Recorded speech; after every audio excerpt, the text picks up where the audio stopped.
Copper Sun by Sharon Draper, Chapter 16, Teeny and Tidbit. Polly entered the shack, not knowing what to expect. The slave girl, who was about the same height as Polly, followed hesitantly behind her.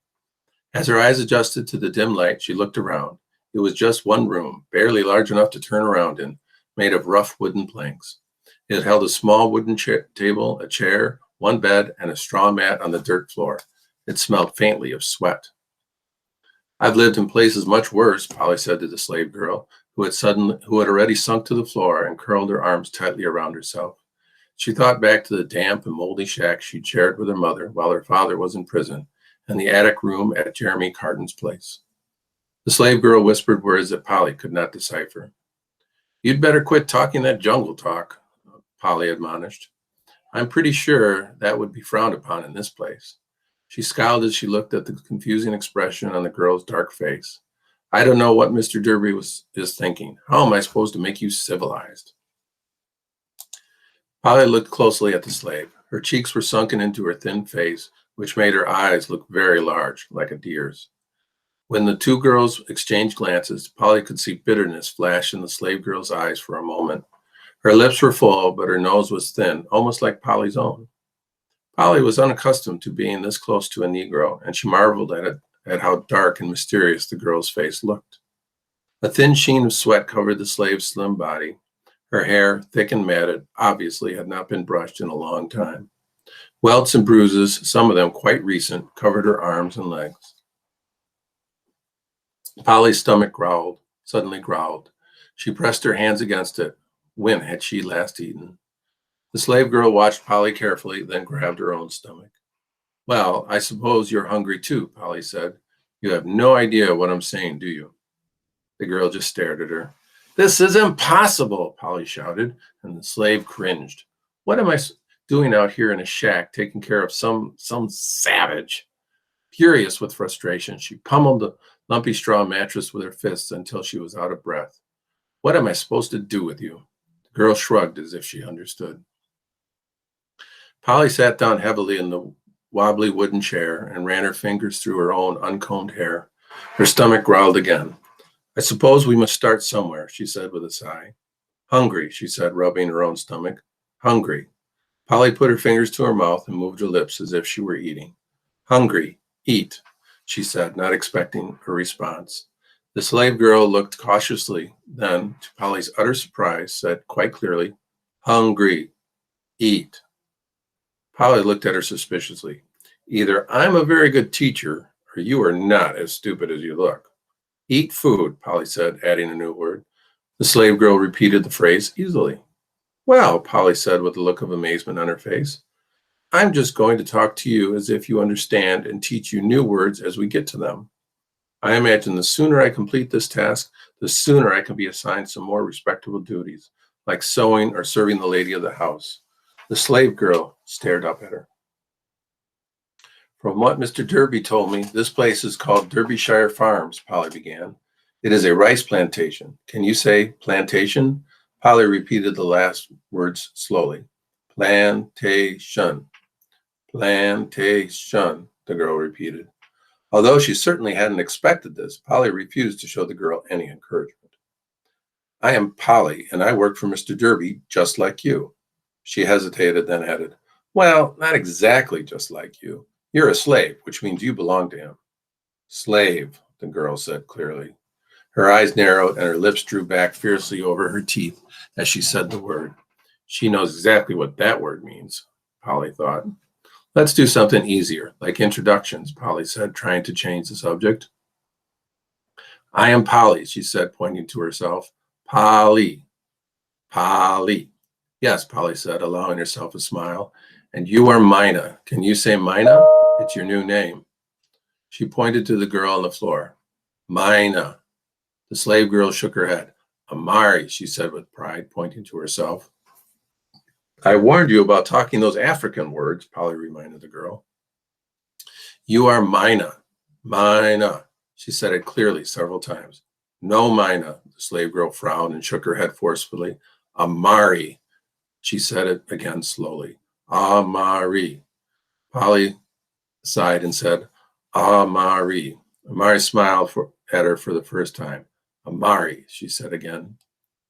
Well, Amari, the master and his son say your name is Mina, so you better learn that one since it looks as though there's not much chance you'll ever get back to Africa. Just like I'll probably never get back to Beaufort, she added, almost to herself. Not that I'd want to. The door of the cabinet burst open then, and the shortest, skinniest black woman Polly had ever seen pushed her way through the door. She barely came to Polly's shoulder, but she carried herself with the dignity of a giant. Hiding behind her skirts was a very small boy, about 3 or 4 years old, who clung to her leg like a little insect. Well, ain't this the berries? What we got here? She boomed, even though the two girls were sitting right in front of her. Finally, Polly said timidly, How do you do? I'm Polly, and this here is Mina. I knows who you is, the little woman said with a smile. I knows everything. Hiding stuff from me is like trying to put socks on a rooster. You want to know the dirt going on around here? Just ask old Teeny. Tiny little Teeny. Then she erupted into a full, hearty laugh that didn't seem possible to Polly, considering how small the woman was. And this here is my boy Tidbit. The child retreated farther behind his mother, but he peeked out to see the new faces. Pleased to meet you, Miss Teeny, Polly said with difficulty. She didn't think a Negro deserved the title Miss, but somehow the woman seemed to require it. Her father had taught her to disrespect Negroes, but her mother had taught her to respect their elders. Don't be calling me Miss Teeny, less'n you want to get us both in trouble, gal. Just Teeny be fine. Y'all hungry? She asked with a broad grin that showed she had almost no teeth. Y'all both about as thin as a bat's ear. Hungry, Amari replied. Well, butter my butt and call me a biscuit. The little African can speak a little English, huh? Don't let the master know, gal. Play dumb as long as you can. With that, she turned and headed out of the door, her child right behind her. Come on to the kitchen. I'll get you set up with some victuals. Lordy me, she said. Now's we got an African and a dentured gal to keep track of. She walked toward a small building just off the big white house so quickly that Amari and Polly had to trot to keep up with her. The child Tidbit scurried next to his mother, and a small brown dog scampered up to join them. Smoke snaked from the chimney of the cookhouse, and the smells of stewing pork and fresh bread wafted from its narrow door. Enticed by the smells, Polly eagerly entered the room. A stone hearth made up the entire back wall. A huge pot hung over the fire, which held a delicious-smelling sauce bubbling within it. How did this tiny little woman lift that heavy kettle? Polly couldn't help but wonder. Cooking pans and long utensils that she had never seen before hung from spikes nailed into the wall. She saw jugs and pointed sticks and even some utensils made from gourds. The floor was hard-packed dirt. In a matter of minutes, Teeny had 2 steaming bowls prepared for the 2 girls. Polly took a seat at a bench and motioned to Amari to do the same. Polly picked up her spoon and noted with disgust that Amari put her hand into the bowl and greedily scooped the food into her mouth. Table manners, she mentally added to the long list of impossible tasks ahead of her. Tidbit sat with them, eyes large with questions. His bare feet swung beneath him. The dog curled quietly under the table. Polly smelled the food, then tasted it. Brown peas flavored with salt pork, maybe. Mashed with onions into yellow rice, Polly thought. Looks bad, tastes wonderful. This is very good, Polly said to Teeny between mouthfuls. What is it called? What's that you say, gal? You never had no Hoppin' John? Ain't you got rice and peas and salt pork where you come from? Not like this, Polly admitted. My mother wasn't much of a cook. The folks say that if and you eat black-eyed peas on New Year's, it's supposed to make you rich for the new year, Teeny said. Then she added ruefully, never worked for me, though. She laughed and scooped up more into Polly's bowl. As Polly ate, she thought with a smile of her mother, who always managed to either undercook the spoon bread, burn the occasional rabbit or squirrel her father brought home, or forget to add spice to the stew. They ate lots of fried catfish, some of it quite raw and some of it crispy black. When her mother had fixed Hopping John, it was crunchy and gritty, obviously not cooked as long or as well as Teeny's meal. Polly glanced at the girl who insisted her name was Amari and saw that her thoughts were far away from this warm kitchen as well. Tidbit watched every move the girls made. He giggled every time Amari stuffed her fingers into the bowl. What's the dog's name? Polly asked Tidbit. Hush, puppy, the boy replied cheerfully as he reached down to hand the dog a scrap of bread. He know how to hush and hide, the boy said proudly. I'm going to give you two gals a couple of days to learn your way around here before I put you to work, Teeny told them as they finished eating. And Tidbit, I done told you to keep that raggedy old dog out of my kitchen. The boy just laughed and disappeared under the table with the dog. Come by tomorrow and watch me work, Teeny continued. That's the best way to learn. Just stay out of my way, 'cause I be busier than a stump-tailed cow in fly time. I fixes all the meals round here. Before Polly could respond, Teeny added, your job, Miss Polly, is to explain everything you see to this here African gal. Teach her the words, 'cause Massa ain't gonna wait no long time for he be expecting her to hold her own.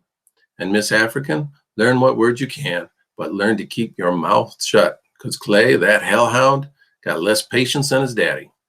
She grunted with distaste. That boy got a thumping gizzard for a heart. Yes'm, Molly mumbled. Gal, where are you from? I done told you about calling me ma'am and miss. Your mama done raised you right, she said with a grin. Tidbit giggled from under the table. I'm from Beaufort in the Low Country, Polly explained. Nothing much there but bugs and gators and a few folks scrapping the dirt to make do. My mother is dead, my father as well. She swallowed hard. Oh, child, how they died. Teeny's face grew tender. Polly looked at her and saw that Teeny really wanted to know. My father was born in England, and he was a good-looking man, she began. She smiled as she thought of his charming grin. He told me ladies used to follow him home from the pubs every night. He would buy them fine wine and expensive gifts and tell them the lies they wanted to hear. He lived a grand life until he ran out of money. She paused. He was thrown in jail like a common criminal just because he couldn't pay his debts. Teeny sucked in her breath but made no comment. He had friends in the court system, however, and he was given the chance to start over in the colonies as an indentured servant. He came here on a prison ship. A frightful experience, he said. Eventually, his indenture was sold to a man named Jeremy Carton in Beaufort, right here in Carolina Colony. That's where he met my mother, who put an end to his fondness for other ladies, but not, however, his affection for ale and wine. I was born there. The slave girl gently petted the dog under the table, looking as if she was trying to follow the conversation. Polly continued, my father worked like an ordinary slave on a tobacco farm. She looked up to see if Teeny had reacted to that, but Teeny simply continued to stir the food in the pot over the fire. She used a whisk that looked like it was made from the twig of a tree. He worked hard, but he could never make enough to pay off his debt. My daddy was a good man, but not real careful with what little money he had. He drank too much sometimes. Probably shifted on the bench a little. What about your mama? Teeny asked gently. My mother came up rough. She was an orphan. She was shuffled from family to family most of her childhood. She learned to make do for herself most of her life. She worked as a maid when she could, as a beggar when she couldn't. Well, pick my peas, a white woman as a maid and a beggar. Must not be no slaves from where she comes from, Teeny commented. Not all white people are rich landowners, Polly said almost coldly. Most white folks I know scuffle for every scrap of food they get. But they ain't slaves, Teeny reminded her quietly. Go on, child. Polly thought for a moment and continued. My father kept getting in trouble, spending months in jail, and is unable to pay back his indenture. My mother tried her best to keep us together as a family, even signing on with Mr. Carton as an indentured herself. But there was never enough work or money or food, and even though she offered to do other people's laundry after work was done for Carton, nobody would hire a white woman because folks knew they could get slaves to do the work for free. Polly tensed as she thought of the unfairness. Teeny took that moment to cut each girl a large slice of pumpkin pie. She cut a tiny piece for Tidbit, who stuffed most of it into his mouth in one bite, then grinned a large orange smile. The rest he gave to the dog. Well, the sun don't shine on the same dog's tail all the time, Teeny said philosophically. Everybody got hard times at one time or t'other. I suppose, Polly began again, this time speaking very slowly. But then, 3 months ago, my parents came down with smallpox. Teeny stopped chopping the onions for a moment. Daddy died first, then 3 days later, my mother. I nursed them both, and I never got as much as a pimple. She paused, stood up, and walked outside of the hot cookhouse, taking deep breaths. I am not going to cry, she sternly told herself. When she felt she could continue, she went back into the kitchen. So, how you end up here, gal? Teeny rattled a stack of tin plates. Mr. Jeremy Carton decided that I must sign on to pay back what my parents owed him, and I had no choice but to do it. He is just a small dirt farm, so I suppose to prevent me from running off, and I would have too. He took me with him to Charlestown to get supplies yesterday.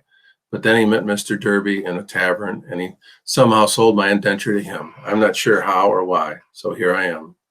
7 years to pay back your indenture ain't bad, Teeny pointed out. You was young and got plenty of time to make you a place in this here world. White women with indentures got it easy, especially eventually you can fit in. Polly glanced over at Teeny, surprised at the emotion in her voice. Teeny poked furiously at the coals in the hearth. I must pay back 14 years, Polly told her. I must pay my own plus what was left of my parents' indentures. Mr. Derby says I should be glad he was willing to take on all that debt. I suppose I should be thankful. But I'm 15 years old. By the time I pay him back, I'll be almost 30, a wrinkled old woman. She stared for a long time at the blazing embers in Teeny's fireplace. 30 ain't so old, Teeny said quietly. That's close to how old I be, far as I can tell. She gazed out the door of the small kitchen house and looked dreamily down the path that led away from the plantation. Polly watched as Amari moved close to Teeny and touched her hand. Something seemed to pass between them, a look of understanding, perhaps. Amari whispered a few words in her own language. Teeny moved away abruptly and returned to her brisk command of the room. Go now, you two gals get out of here. It almost be dark, and I expect you both at dawn. Tidbit, go fetch me some wood for my fire, and take that dog with you, she yelled, although she didn't seem angry. The boy disappeared into the yard. Amara and Polly headed slowly back to the little cabin. Polly watched amazed as Amari rushed to grab the mat on the floor, shook it out, then curled up on it quickly. Why are you laying on the floor? Amari covered her head with her arms. You don't want to sleep in the bed? Amari, again, the slave girl ignored her. Polly shrugged and slipped onto the narrow cot. The straw-filled mattress was lumpy and smelled of moldy vegetables, but it was better than anything she had felt in a long time. She slept. The knock on the door startled Polly awake. It was Tidbit, looking like a tiny night spirit. He was shivering, and so was his dog. Massa Clay say he wanted his birthday present now. I'm to take her there. Polly gasped with realization and reached over to shake Amari awake. Amari sat up and looked from Polly to the trembling child. Her face was a question. Polly said slowly and with genuine sorrow, You must go with Tidbit. Master Clay is asking for you. Amari looked at Polly, then the child, and suddenly seeming to understand, she groaned. No, no, no, she begged. Polly touched her arm, but couldn't think how to help her. Tidbit stood silently, shifting from foot to foot, looking very uncomfortable. Amari finally took a deep breath, stood up without a word, and followed the child out the door. The night was very dark.